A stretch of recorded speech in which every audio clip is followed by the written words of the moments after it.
এর জন্য ক্ষমতার মস্তদে বসানো হয় নাই।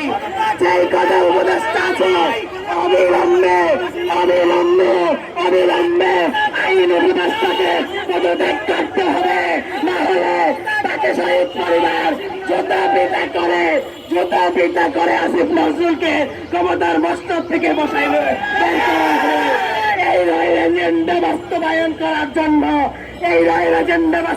করার জন্য এই ঘুষখোর আসিফ নজরুলকে এতগুলো মায়ের সন্তান তাদের জীবন দিয়ে ক্ষমতার মস্তদে বসায় নাই।